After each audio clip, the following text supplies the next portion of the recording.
quero falar um pouquinho sobre esse primeiro concílio de Jerusalém, a primeira reunião que houve da igreja para tratar.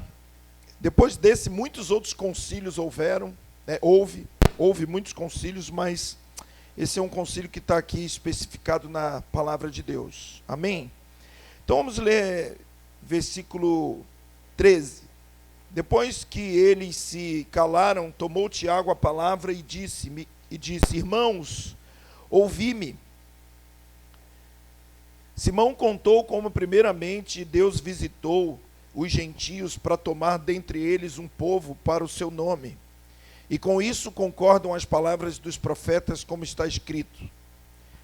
Depois disso, agora ele vai citar o que está escrito, tá? Depois disso voltarei e reconstruirei o tabernáculo de Davi que está caído, levantá-lo-ei das suas ruínas e voltarei a construí-lo, para que o restante dos homens busque o Senhor, sim, todos os gentios sobre os quais o meu nome é invocado, diz o Senhor que faz todas essas coisas, que são conhecidas desde a eternidade.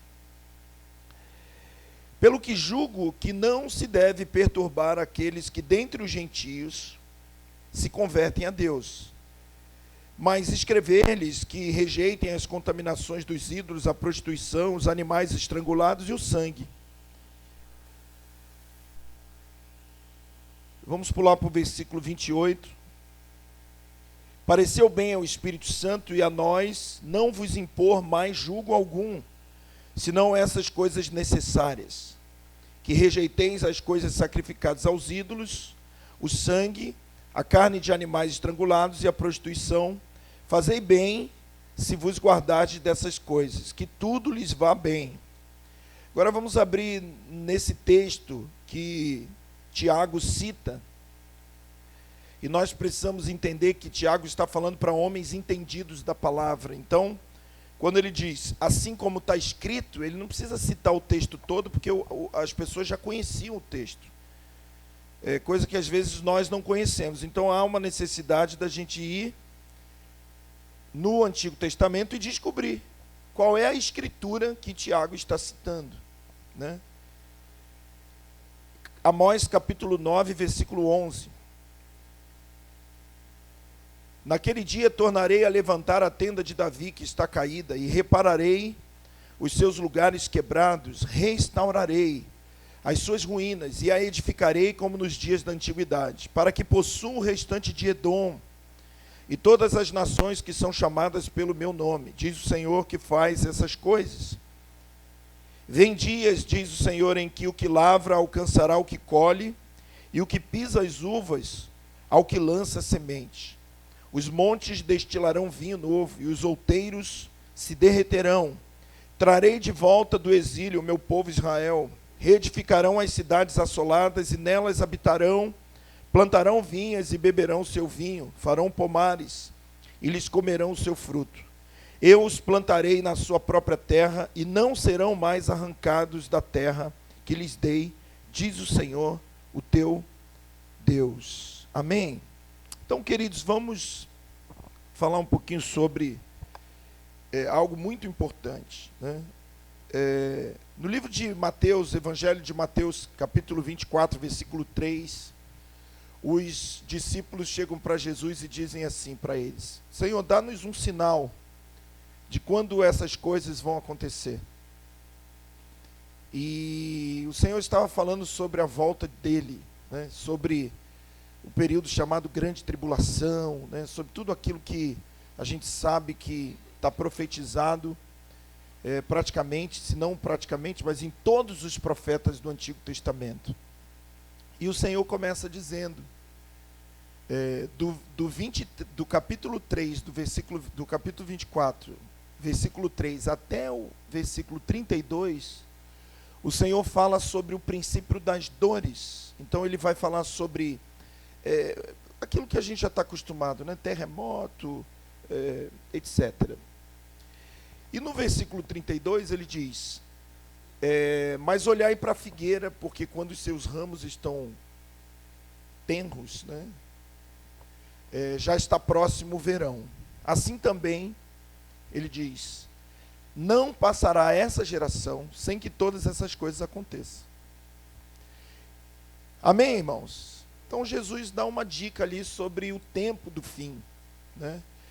E a palavra de Jesus, ela é tão poderosa, que realmente, um pouquinho depois daquele dia que Jesus falou isso, bem pouquinho tempo depois, no ano 70, houve uma catástrofe terrível em Jerusalém, né? Os irmãos sabem, a história nos revela que o templo foi destruído, as pessoas morreram, mais de 1.100.000 pessoas morreram por ocasião da Páscoa, vieram de todos os lugares, e aí de repente há uma guerra, as portas se fecham, e todas aquelas pessoas se viram com fome, né? De certa forma a estrutura talvez da cidade não conseguisse suportar todas aquelas pessoas durante muito tempo, e esse cerco de Jerusalém não durou 3 anos e meio, do ano 66 e meio até o ano 70. Então você imagina, uma multidão de gente que vai para uma cidade para passar só 7 dias e acaba passando 3 anos e meio. Então não tem cidade que suporte. Então houve uma dificuldade tremenda e aconteceu o que a gente já conhece, né? A destruição da cidade e do templo. E nós falamos isso outro dia, um pouquinho tempo depois, 135, houve o que a gente chama de a pá de cal, né? Então assim, o pouquinho que restava, que não era muita coisa, e eles foram expulsos para todos os lugares da terra. Então definitivamente a palavra do Senhor se cumpriu, porque Jesus falou, não passará essa geração sem que essas coisas acontecessem. Amém? Então muita gente encara isso como sendo o Apocalipse tivesse sido no ano 70. Né? Tem muita gente no meio da teologia, eles são chamados preteristas, eles acham que tudo já aconteceu, que a grande tribulação já aconteceu, e realmente aconteceu algo terrível naquele tempo.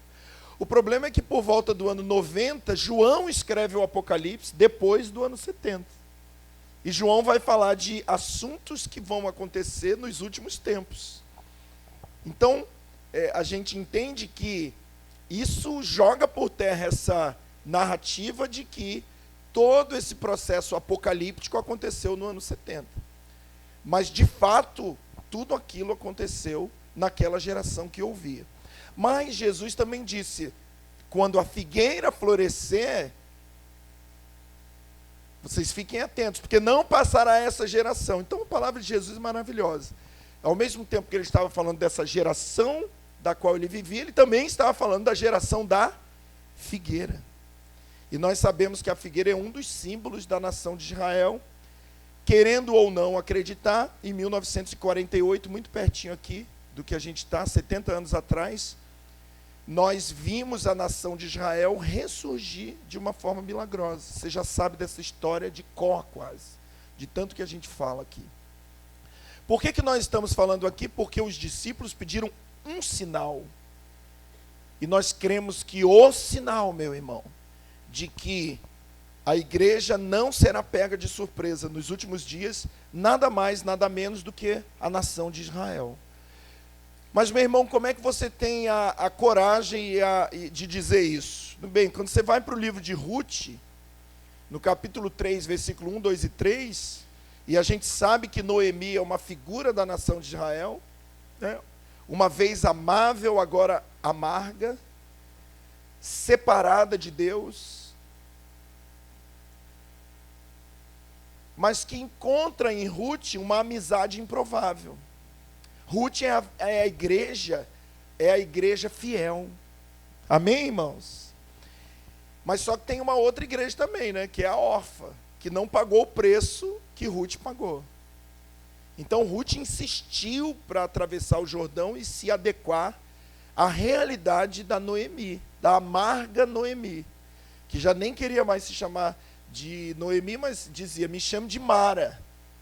E ela diz, não insistas para que eu te deixe, mas porque nada vai me separar de ti, nem a morte. Onde você morreu, eu morro, onde você for, eu vou, o teu Deus é o meu Deus, o teu povo é o meu Deus, ponto final. E aí não tem jeito, a igreja se une a essa Noemi, né? A Ruth se une a Noemi, assim como a igreja, irmãos, deveria estar atenta à nação de Israel. Não para trazer quipá para a igreja, não para botar talite para pregar, não para judaizar o povo, mas para entender. Amém, queridos? Para entender que a casa de Deus, diga comigo, a casa de Deus, não somos só nós. A casa de Deus inclui o povo eleito.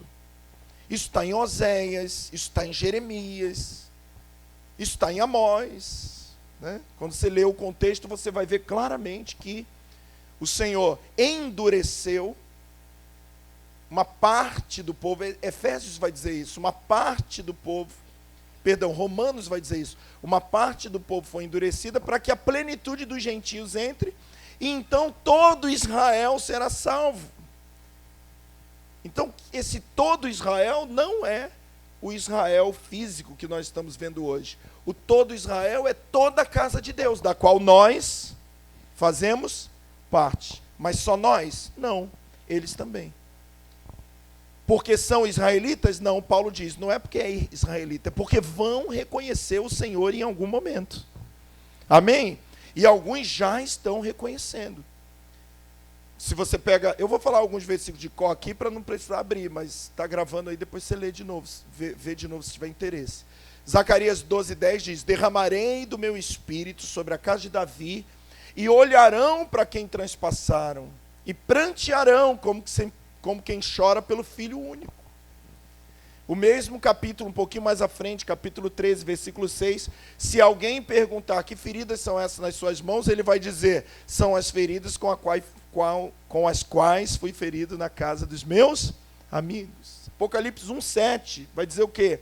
Ele vem com as nuvens, todo olho verá, falando da volta de Jesus, até mesmo aqueles que o transpassaram.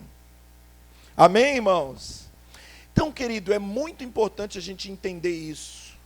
O trabalhar de Jesus, de Deus, na igreja do Senhor, né? Nos dispersos de Israel. Nós somos os dispersos de Israel. Por vários momentos o Senhor fala isso nos evangelhos. Quando o Senhor estava para ser crucificado, Caifás se levanta como sumo sacerdote e profetiza de que ele não morreu só pelos judeus, mas por um povo disperso, para juntar todos em um só corpo. Profetizou isso.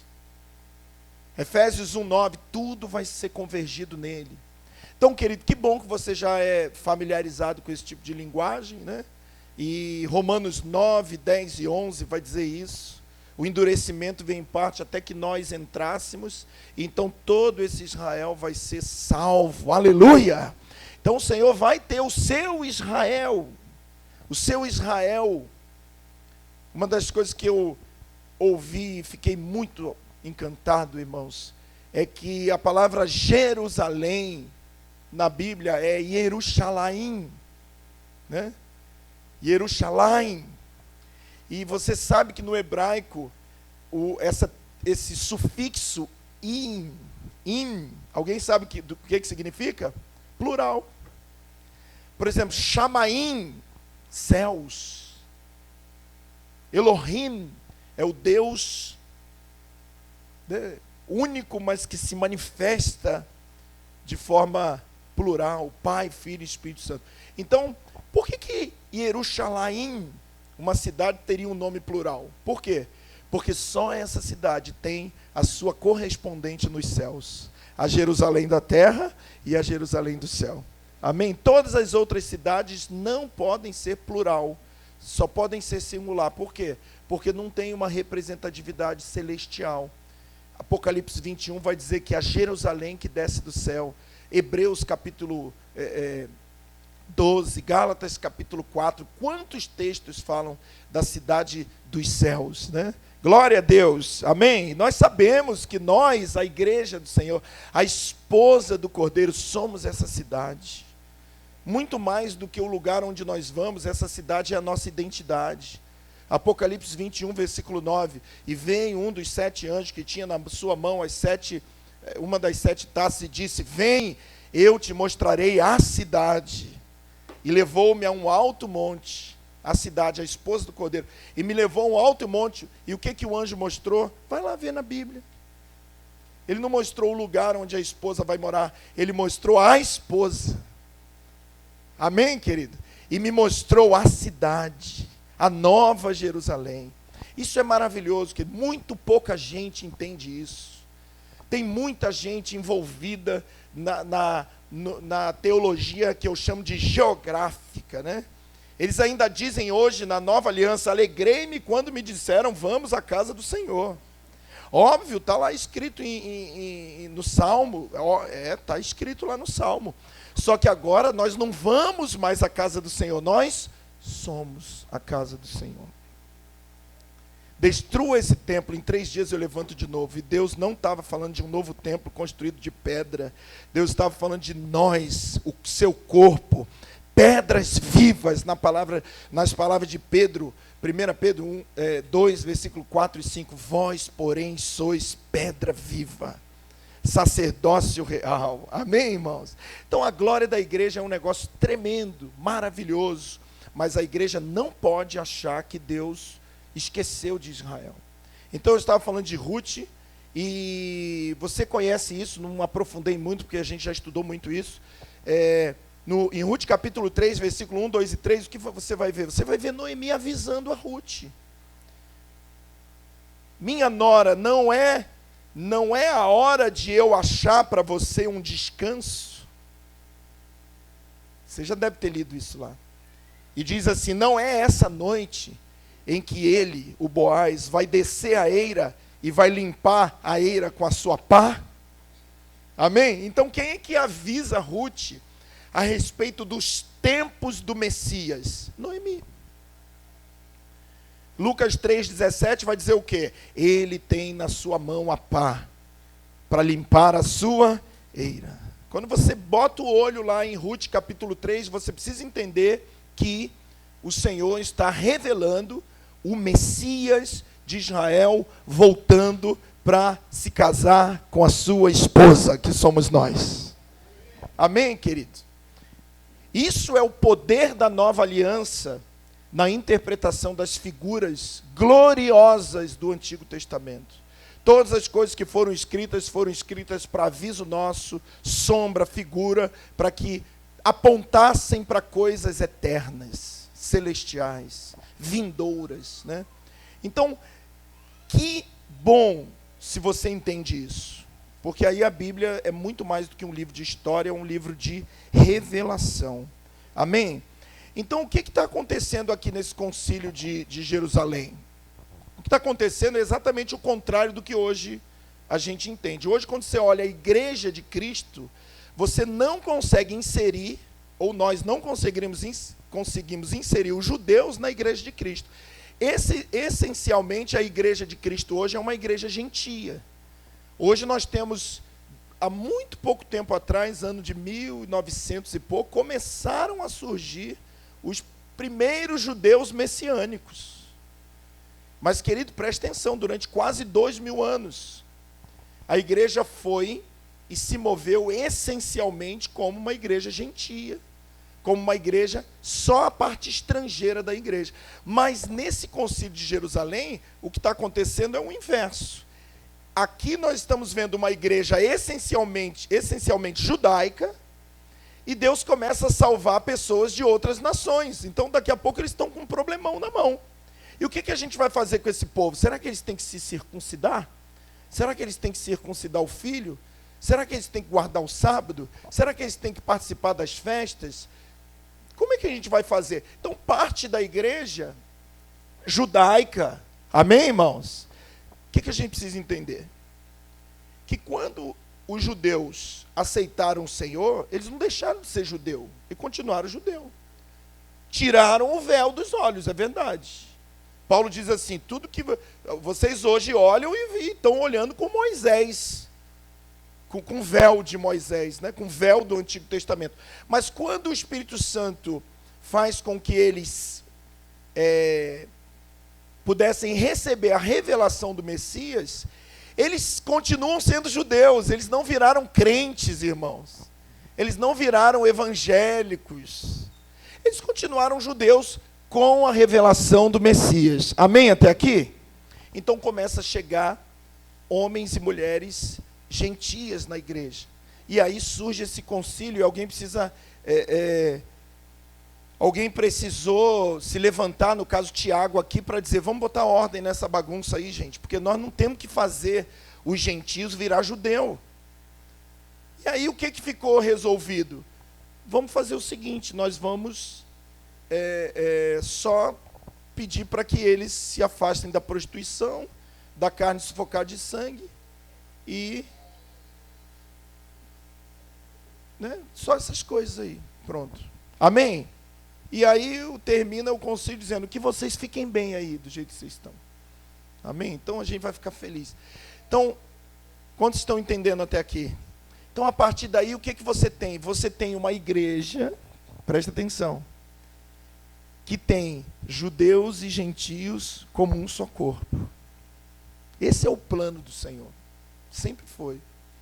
E com essas guerras que eu te falei, anos 70 e depois o ano 135, o que aconteceu foi que todos os judeus foram expulsos.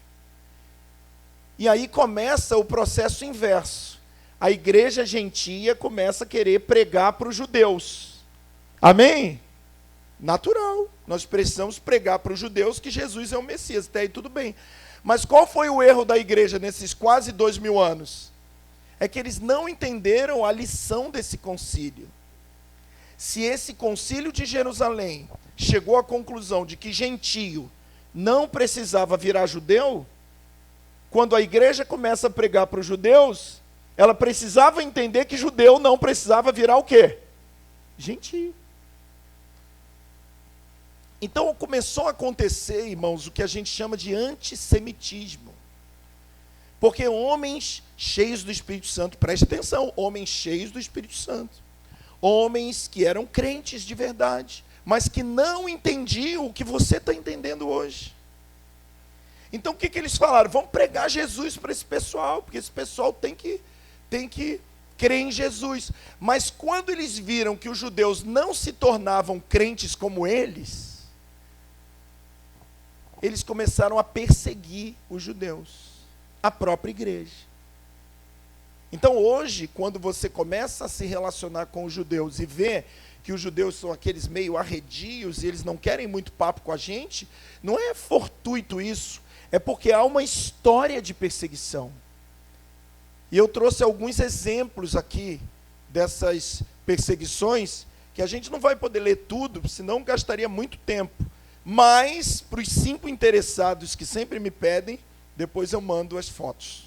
Tá bom? Sempre tem 5 ou 6, depois que manda para mim, pastor, gostei lá da pregação, manda para mim tal. Então, tá garantido para você, tá bom, querido?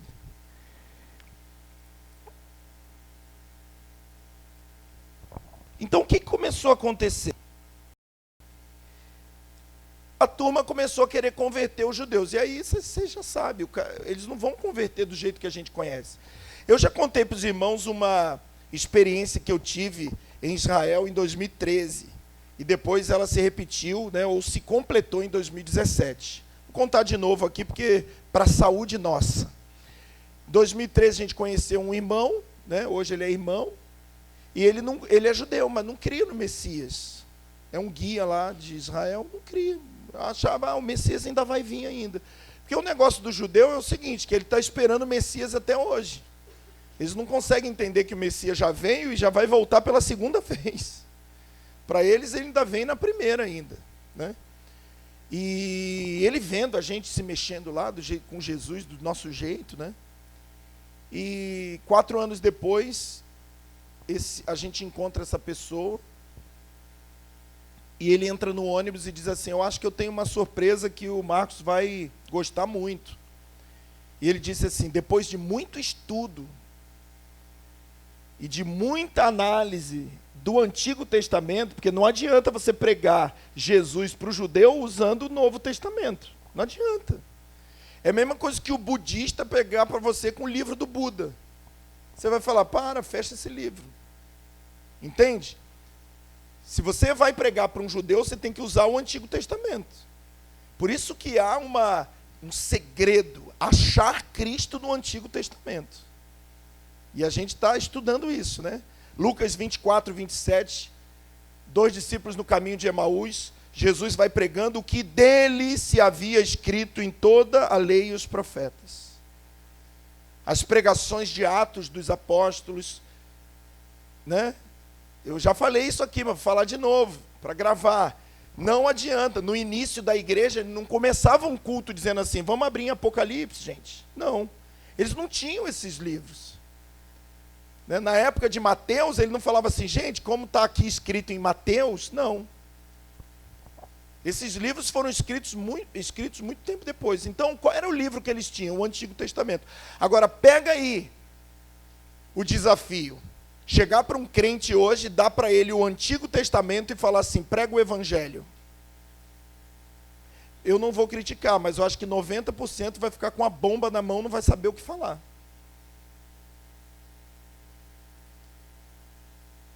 Mas era assim que os irmãos pregavam. A doutrina dos apóstolos, perseveravam na doutrina dos apóstolos. Que doutrina era essa? O Antigo Testamento. Sem o véu, irmãos. Sem o véu. Amém? Glória a Deus. Então quero lançar um desafio para você. Ache Jesus no Antigo Testamento. Leia o Antigo Testamento encontrando Jesus. Quem sabe um dia você vai pregar para um judeu e é esse livro que você vai precisar usar. Porque se você abre Atos dos Apóstolos, ou aqui, como diz Paulo, eles não vão dar a mínima atenção para você. Então, voltando para o que eu estava falando, o que aconteceu foi que esse homem virou e disse, depois de muito estudo nas Escrituras, eu estou convencido que Jesus é o Messias. Aleluia! E aquilo abriu um negócio assim na minha mente, porque eu pensei assim, engraçado, né?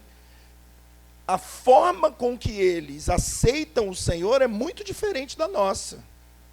Como que o crente aceita Jesus? É assim, ó, a maioria. Está com um problema aí, gente, vem aqui na frente que Jesus cura você.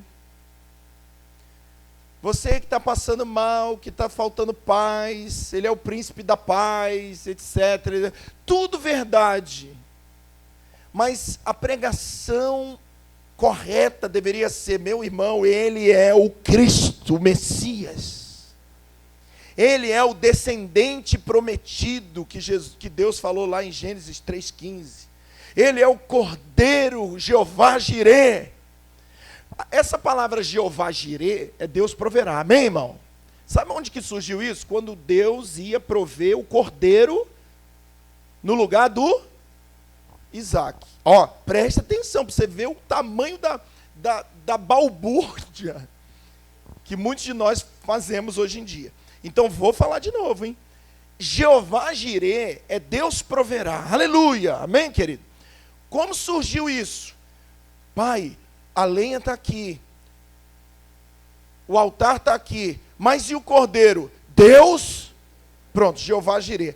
Gente, Jeová Jirê é Deus proverá para si não é teu carro, tua casa, tua vitória.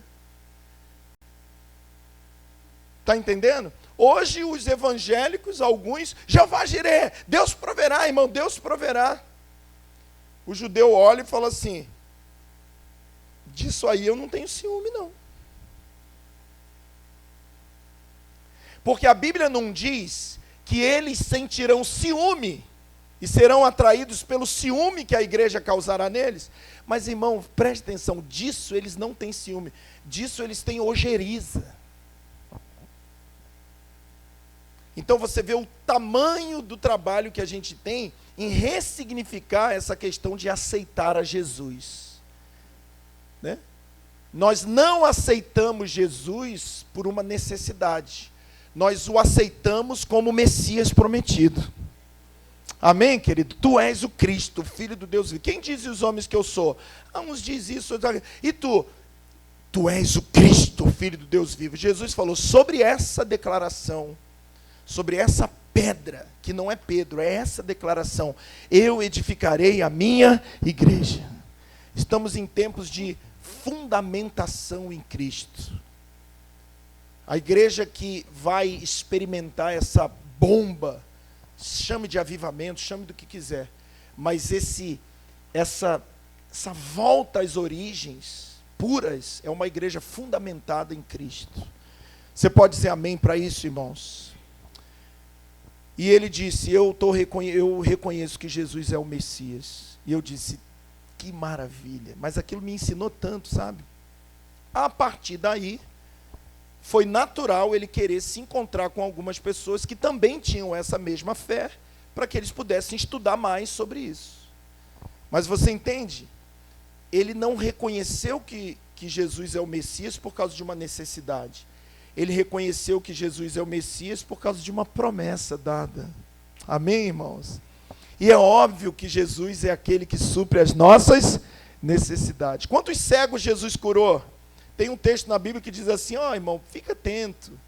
Havia muitas viúvas e só uma foi visitada por Elias, né? Quantos cegos haviam na época de Jesus? Quantos aleijados?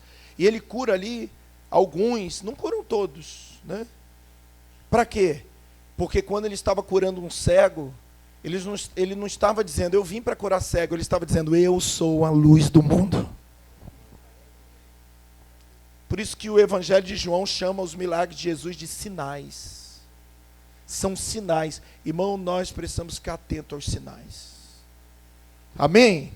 Então, o que começou a acontecer? Bem, começou a acontecer um monte de tragédia. Deixa eu ler alguns textos aqui, ou algumas declarações, não vou ler todas, só para você entender que tamanho de problema que nós estamos, do qual nós estamos falando. Bota aí para mim, filho, por favor.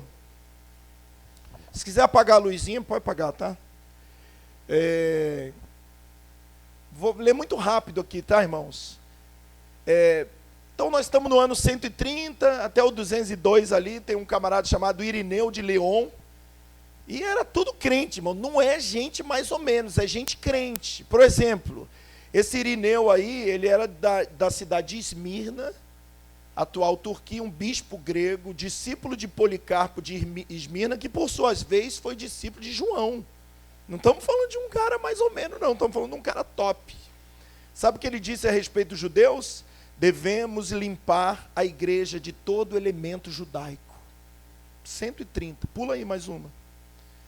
185, Orígenes, ele vai dizer lá, é aqui que começa, lá no finalzinho, há um antigo Israel e um novo Israel. Segundo ele, quem era o antigo Israel? Os judeus. Então o judeu não recebeu, Deus matou os judeus, acabou, não tem problema. A nova igreja é o novo Israel. Aí ele diz assim, um é da carne, ou seja, da descendência sanguínea, e o outro é do espírito. E o espírito tomou lugar do sangue. Pronto, aí começou. Entende?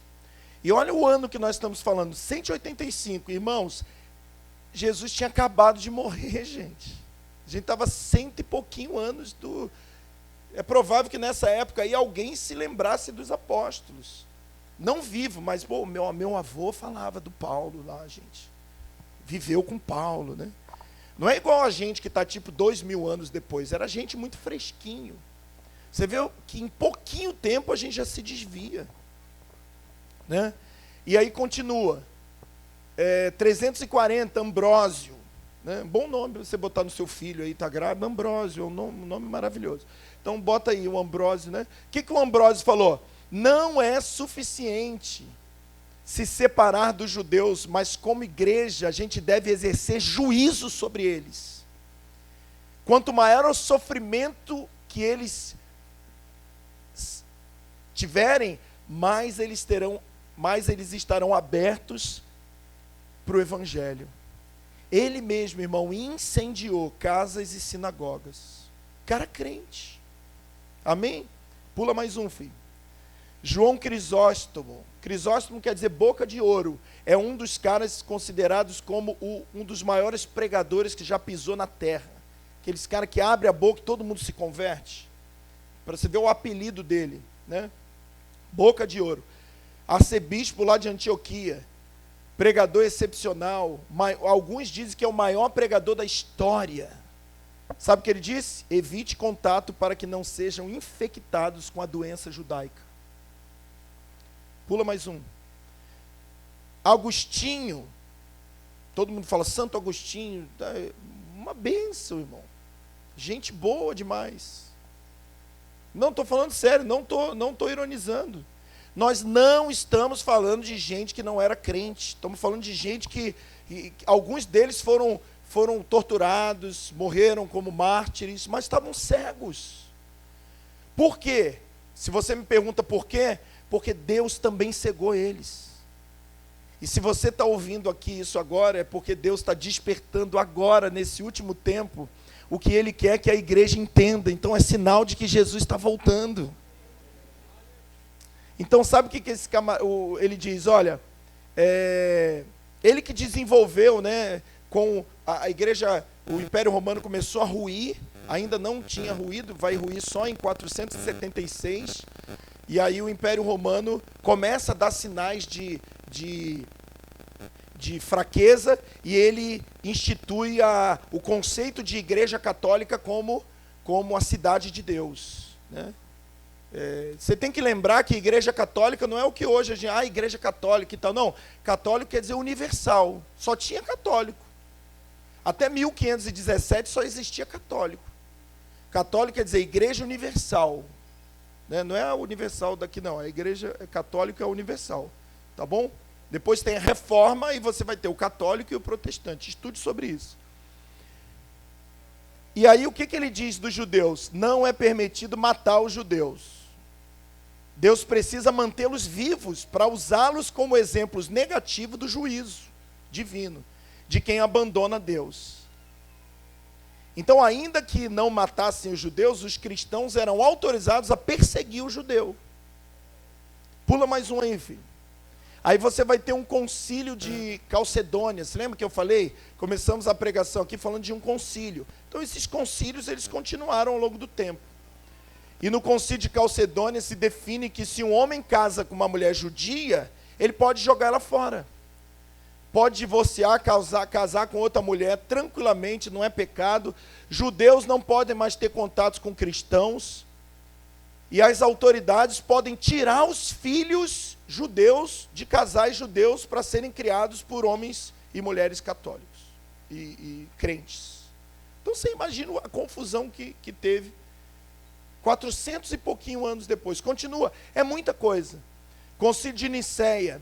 Se um judeu reconhece Jesus como Messias, ele precisa abdicar de tudo que fosse judaico.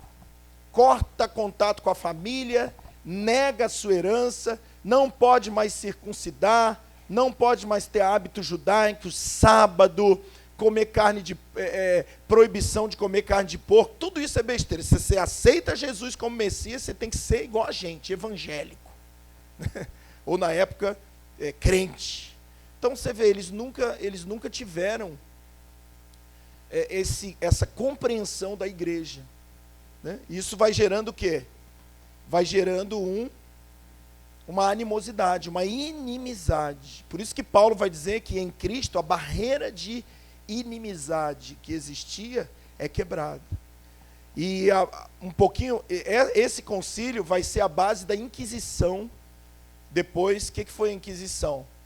Foi na Espanha, 1492, mais ou menos.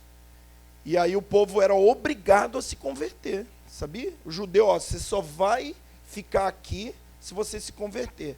Muitos fugiam, por isso que tem muito judeu no Brasil, né? Muitos vieram para cá, de Portugal e da Espanha, e alguns tinham muitos bens, não queriam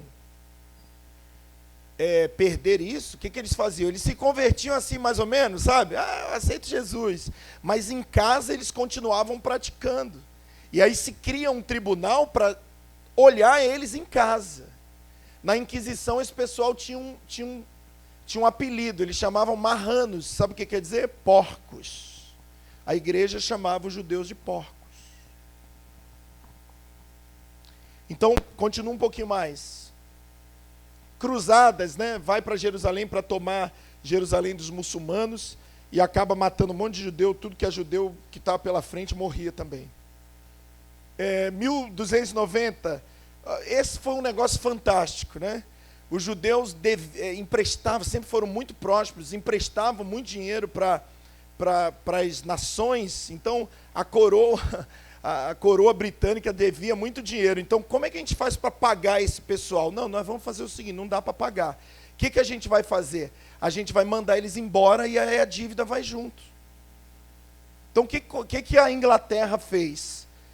Exilou os judeus, mandou eles embora e ficou com os bens dele. Primeiro país da Europa a expulsar os judeus. Passa aí, filho. 1492, a Inquisição. Está vendo? Eram chamados de porcos. A Espanha segue o exemplo, devendo muito dinheiro, a mesma coisa. Arranja um jeito. Sabe quando uma pessoa deve dinheiro, você deve dinheiro para uma pessoa, e aí você não consegue pagar, e você mata a pessoa? Pronto, matou a dívida. Foi mais ou menos isso. Então, por favor, não faça isso, tá bom, irmãos? Pague o que você deve, né? 1517, pronto, a reforma vai vir. Gente, agora vai sair um evangélico desse negócio. O problema é a Igreja Católica, gente. Que a Igreja Católica não tem a visão, agora os evangélicos têm. Aí Lutero vai, apresenta lá 95 teses, prende lá no castelo, na porta, na Suíça, e o que acontece? A igreja se separa, justificação pela fé, coisa linda. Viramos evangélicos, protestantes, agora os católicos são, e agora nós é que somos. Sabe o que o Lutero falou? Lutero foi um dos piores, irmãos, eu anotei aqui. Lutero falou sobre os judeus e suas mentiras, ele fez um livro, e nesse livro tinha algumas coisas que eu vou ler, né? São pequenos demônios condenados ao inferno, são cheios de fezes do diabo, chafurdam como porcos, linguagem bem evangélica, né? Um negócio assim, né? Sua sinagoga é uma prostituta incorrigível. Os que continuarem como judeus devem ser considerados como sujeira. São vermes venenosos.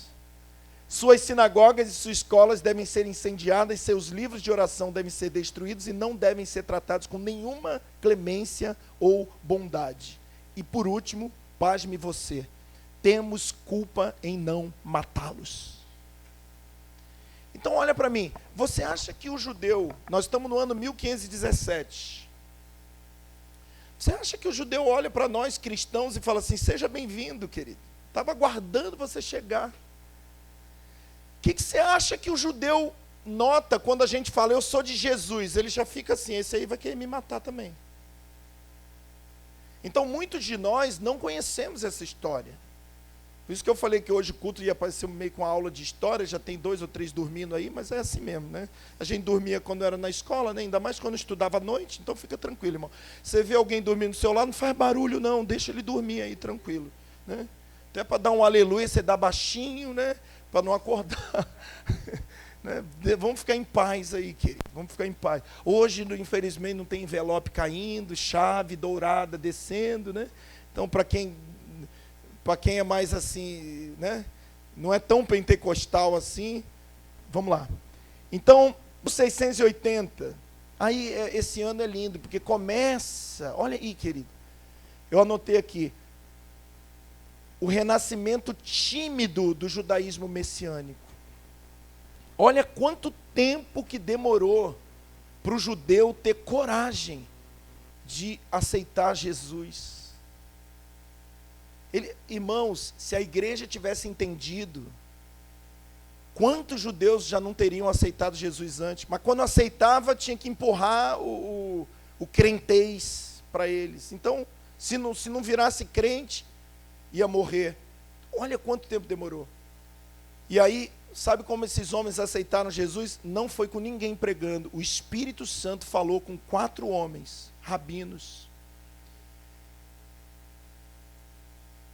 4 rabinos recebem uma orientação de Deus de irem para o mesmo lugar. Imagina, Deus chega para um homem e fala, sai daqui e vai para um lugar. Um saiu da República Tcheca, outro saiu da Polônia, outro saiu da Eslováquia, né? E o outro saiu, não me lembro. Turquia, está aqui. E aí, eles chegam lá, eles se encontram. O que você está fazendo aqui? Não, Deus mandou aqui. Então, mas o que é? Não, vamos estudar. E os 4 conseguem, pelas Escrituras, entender que Jesus é o Messias. Amém? Presta atenção numa coisa, irmãos. quando Deus tem o propósito dele, Ele quer usar a igreja para fazer, mas se você não fizer, Ele faz sozinho. Esse que é um dos meus grandes temores. A gente às vezes acha que Deus precisa de nós. Deus quer usar a gente, mas Ele não precisa da gente. Ele diz assim: eu posso fazer sozinho. Quando Ele se apresentou para Abraão, Ele se apresentou como El Shaddai. Você sabe o que quer dizer El Shaddai?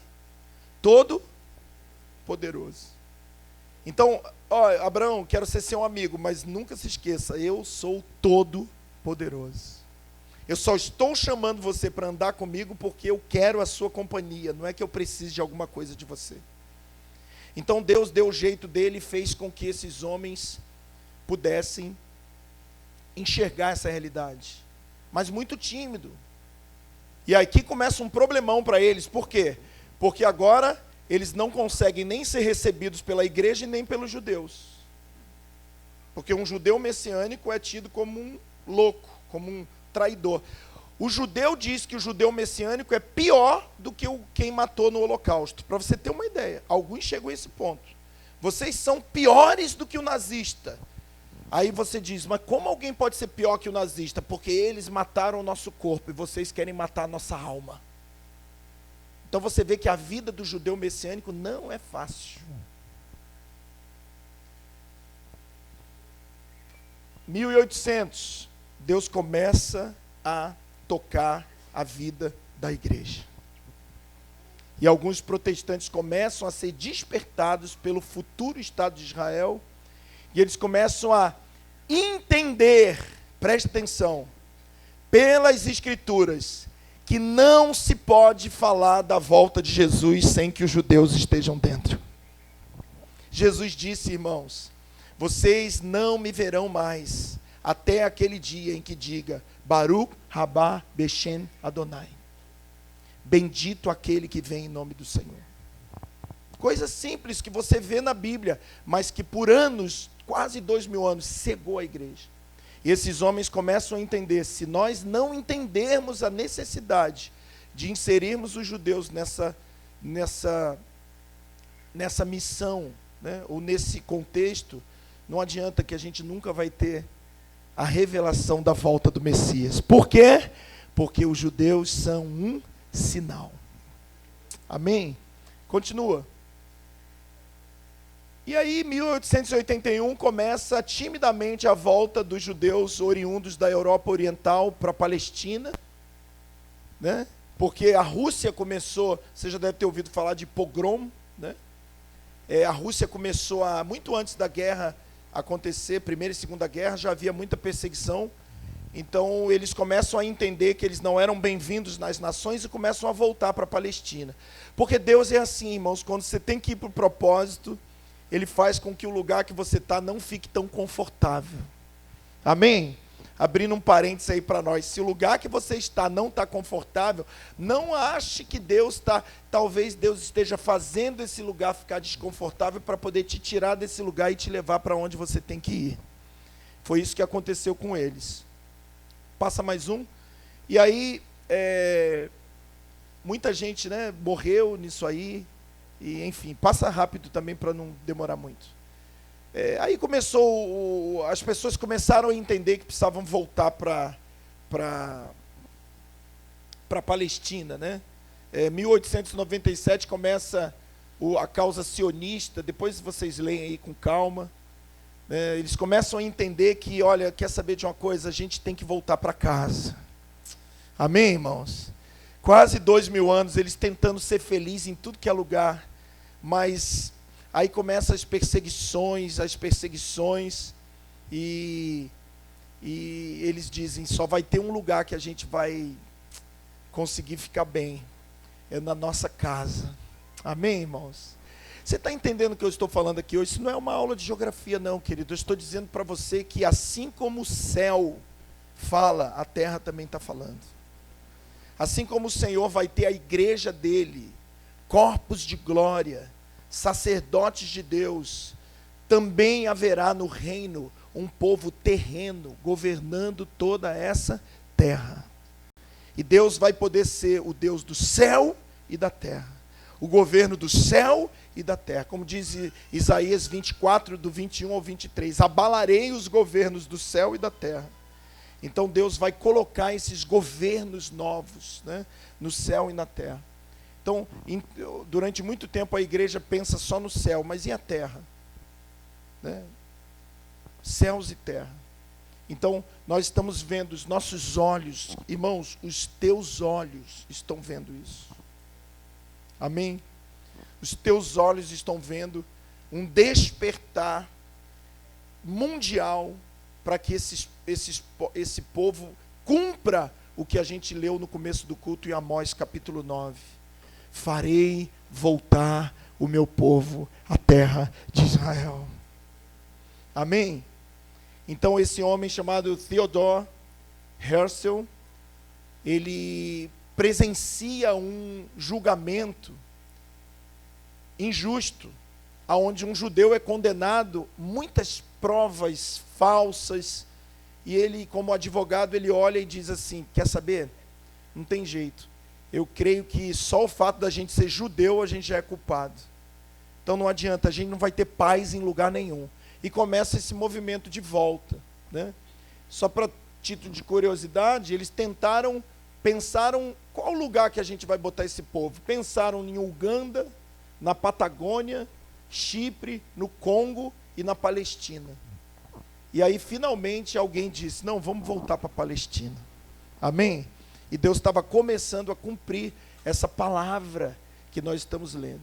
Irmãos, essa palavra que diz, não importa o tempo que demore, se Deus prometeu, Ele vai cumprir. Aleluia. Passa mais um aí que está acabando. 1917, o povo se reúne, né, uma famosa declaração lá de Balfour, e define que o Estado de Israel teria, o povo judeu teria sim um Estado de Israel. E era para, a partir daí, querido, já era para o povo ser liberado para voltar e para fundar o Estado. Só que eles não cumpriram a promessa. E aí, o que aconteceu depois disso? Teve uma noite lá, famosa, 1938, Noite dos Cristais, você já deve ter ouvido falar. E os nazistas mataram um monte de judeus, incendiaram sinagogas, ainda não tinha começado a guerra. E isso foi o estopim, né, que marcaria o início da época mais trágica da história dos judeus, que foi o que a gente chama de Holocausto, que aconteceu na Segunda Guerra Mundial. No próximo slide está aí. Mais de 6 milhões, né? E antes da guerra, em 39, a Inglaterra, muita gente vendo isso, né, dizer, ó, vamos tentar voltar para a Palestina. Isso, muito pouca gente fala disso. Mas em 39, antes de começar a guerra, muita gente queria voltar, porque já sabia que o negócio estava quente. O que a Inglaterra faz? Proíbe os judeus de voltarem para a Palestina.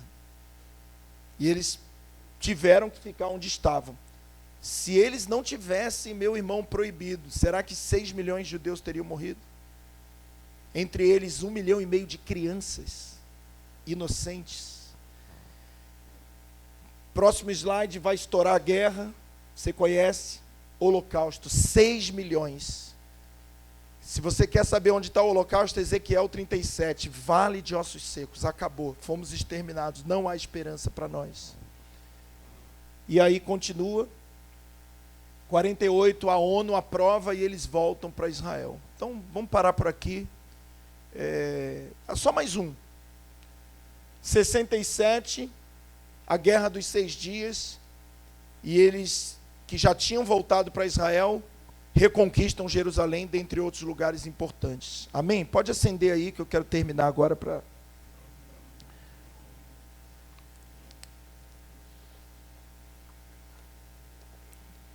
Irmãos, os nossos olhos estão vendo essas coisas acontecerem. Amém? E eu quero que você volte agora para Atos capítulo 15. E são o que está escrito aqui. Eu tenho andado por aí, tenho visto muita gente boa dizer, não, Jesus não volta porque tem 4 profecias, 5 profecias a respeito do judeu. Não sei se você sabe, existem 5 profecias a respeito da volta de Jesus, e segundo esse pessoal, 4 já se cumpriram. E eles estão aguardando a 5ª profecia se cumprir.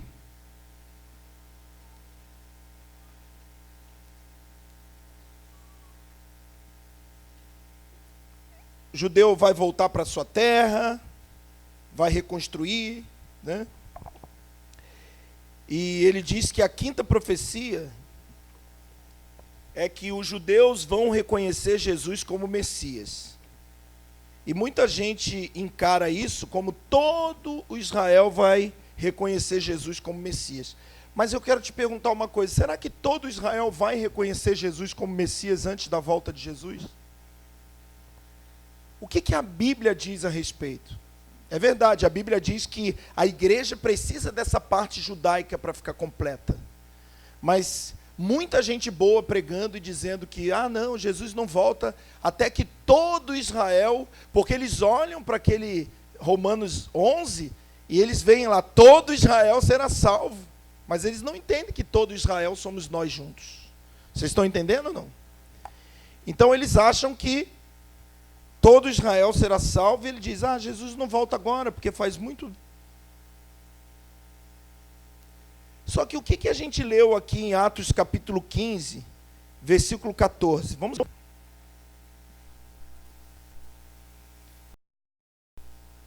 Ele diz assim, preste atenção.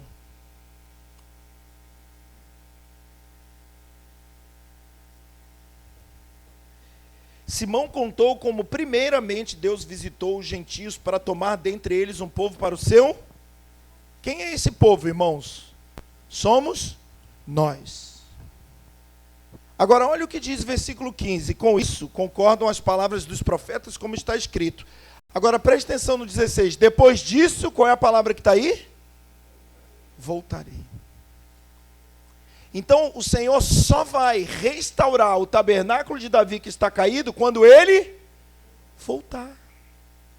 Está muito claro. Depois disso, voltarei e restaurarei o tabernáculo de Davi que está caído, como está escrito. Para que o levantá-lo-ei das suas ruínas e voltarei a construí-lo. Para que o restante dos homens busque o Senhor, sim, todos os gentios sobre os quais o meu nome é invocado, diz o Senhor, que faz essas coisas que são conhecidas desde a eternidade. Abra em Apocalipse capítulo 1, versículo 7.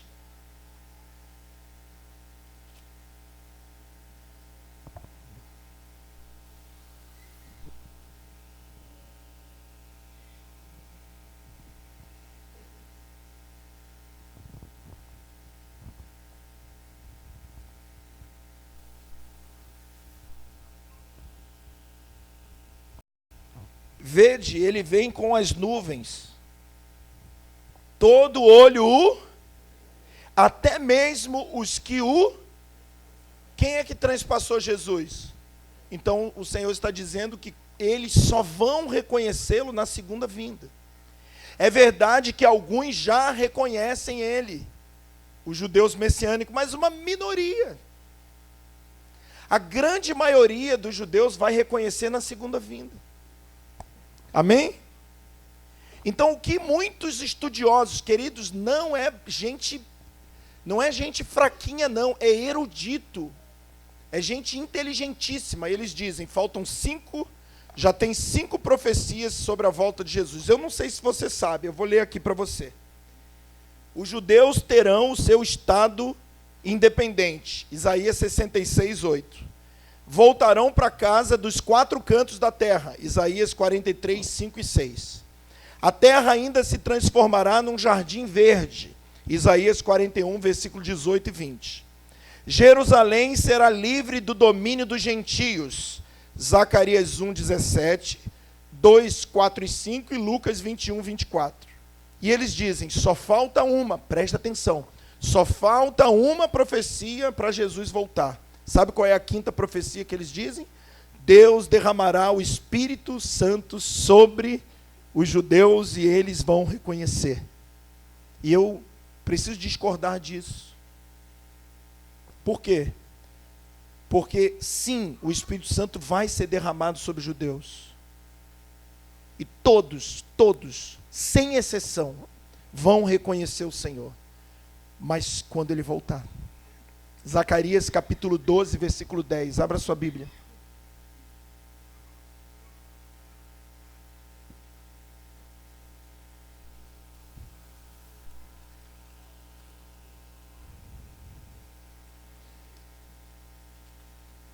Sobre a família de Davi e sobre os habitantes de Jerusalém, derramarei o espírito de graça e de súplicas. Olharão para mim a quem? 3 passaram. Você acabou de ler isso em Apocalipse 1:7, e no Apocalipse diz que é na volta. Prantearão como quem pranteia por seu único filho, e chorarão amargamente por ele, como se chora pelo primogênito. Capítulo 13, versículo 6. Se alguém lhe perguntar, que feridas são essas nas tuas mãos? Responderá, são as feridas com a qual fui ferido na casa dos meus amigos. Amém, querido? Eu tenho uma notícia para você. Meu jovem. E meu velho também. Você ainda acha que Jesus está longe de voltar? Depois de tudo que nós vimos aqui, depois de tantos sinais que já aconteceram, e você diz, a Bíblia fala em 1 Tessalonicenses 5:4 que nós não seremos pegos de surpresa, está muito claro. Nós não estamos em trevas para que aquele dia vos apanhe como ladrão. Eu respeito a interpretação dos irmãos, mas não vejo assim. Jesus, na minha opinião, você tem a sua, pode ficar com ela. Jesus não vai converter todos os judeus antes de voltar. Não vai. Apocalipse diz que só quando voltar. Só na segunda vinda. Então, se todo mundo diz que de 5 só falta uma, eu estou dizendo com todo o temor de Deus, não falta mais nada. Eu creio na restauração dos judeus, creio, mas acabamos de ler, vou buscar um povo no meio dos gentios e depois voltarei. Oh, que palavra maravilhosa, voltarei. Aleluia. Joel capítulo 2, Zacarias capítulo 14, Malaquias capítulo 4, Judas versículo 14, Apocalipse capítulo 19, versículo 14 em diante, todos esses textos vão dizer, dentre outros, que ele vem com os seus santos. 1 Tessalonicenses 4, do 13 ao 17, os vivos não precederão os que dormem, o Senhor vai ressuscitar quem está morto, os santos, depois os vivos serão transformados, e todos, vivos e ex-vivos, mortos, todos serão arrebatados para os ares. E Apocalipse 19 diz, ele vem, e atrás dele um exército, vestido de linho fino, branco e puro. Alguém vai dizer, é anjo? Não. Apocalipse 19, versículo 7 e 8 diz, o linho fino, branco e puro, são os atos de justiça dos santos. Quem é santo aqui? Levanta a mão. Então escuta uma coisa, querido. Um dia, brevemente, as nações, essas nações aí que expulsaram os judeus para todo lado, não tem jeito, querido, ninguém vai gostar de judeu nessa terra. Ninguém. Os judeus atualmente já dizem, a gente só tem um amigo nessa terra, a igreja evangélica. Já tem alguns judeus falando isso. Ninguém vai. Deus vai fechar o coração de todos. Foi Deus que endureceu o coração de Faraó, para manifestar nele a glória de Deus. Então não adianta, você vai ver homens fazendo coisas inimagináveis. Meu irmão, é inimaginável alguém dizer, nós temos que matar todos os judeus. Matar crianças. Nós fomos num lugar em Auschwitz e paramos na frente do trem, a gente chorava ali. 80% das pessoas paravam e o pessoal olhava e dizia, para lá. Sabe o que é para lá? Direto para a câmara de gás. Crianças sendo separadas de pai. Por quê? O que eu fiz? Nada. Só porque você é judeu. Uma fábrica de morte. Uma fábrica de maldade. Só porque era judeu. Sabe por que criaram as câmaras de gás? Porque os soldados alemães estavam ficando loucos. Porque colocava os judeus na vala, né? E dava tiro e eles caíam. E eles começaram a ficar loucos. Como que a gente vai matar? Não, a gente tem que ter um trabalho, solução final. Houve uma arquitetura, uma engenharia diabólica para fazer uma fábrica de morte. Nós já visitamos, alguns irmãos aqui já visitaram essa fábrica de morte. Sabe por quê? Porque Deus endureceu o coração do mundo, irmão. Não tem jeito. Só tem um que vai defender eles.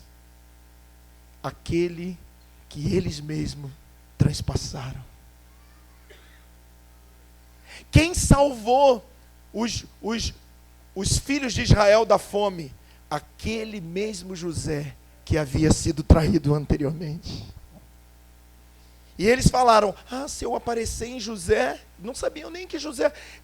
Querido, presta atenção. O que os filhos de Israel pensavam? José morreu, não existe José. Amém? E quando eles encontram José vestido de egípcio. Eles não reconhecem José, mas José reconhece eles. Amém?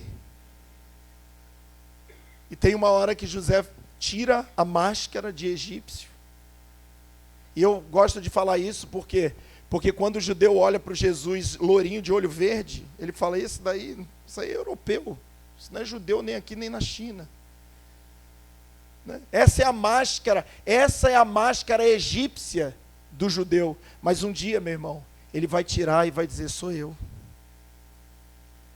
E eles vão dizer, o que você vai fazer? Vai se vingar? Ele, não, vou perdoar vocês. Porque vocês são meus irmãos. E o que José falou para os irmãos, vocês acham que vocês me mataram, mas tudo era provisão de Deus, gente. Foi Deus que permitiu que vocês fizessem isso para que eu hoje estivesse aqui, salvando não só vocês, mas toda uma humanidade. E é exatamente isso que Jesus vai falar com eles. Queridos, fique atento. Qual é o nosso papel nisso tudo? Valorizar a glória de ter sido chamado como a esposa do Cordeiro. Amém? Abra sua Bíblia em João capítulo 20 e a gente vai terminar agora.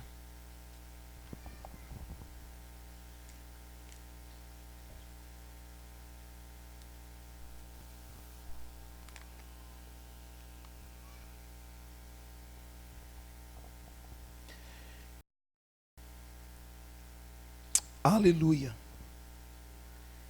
O assunto aqui é Jesus está glorificado. E glorificado, ele entra numa casa em que as portas estavam fechadas. Presta atenção. Versículo 19. Chegando a tarde daquele dia, o primeiro da semana, e estando fechadas as portas do lugar onde estavam os discípulos com medo dos judeus, chegou Jesus, pôs-se no meio deles e disse, Pai seja convosco. Tendo dito isso, mostrou-lhe as mãos e o lado, e os discípulos se alegraram ao verem o Senhor. Disse-lhe Jesus, de novo, Pai seja convosco, assim como o Pai me enviou, eu vos envio. Dizendo isso, preste atenção, o que está escrito aí na sua Bíblia?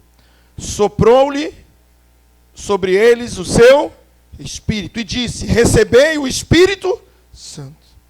Se perdoardes os pecados de alguém, estarão perdoados, se não, os pecados não estarão perdoados. Ora, Tomé, chamado Dídimo.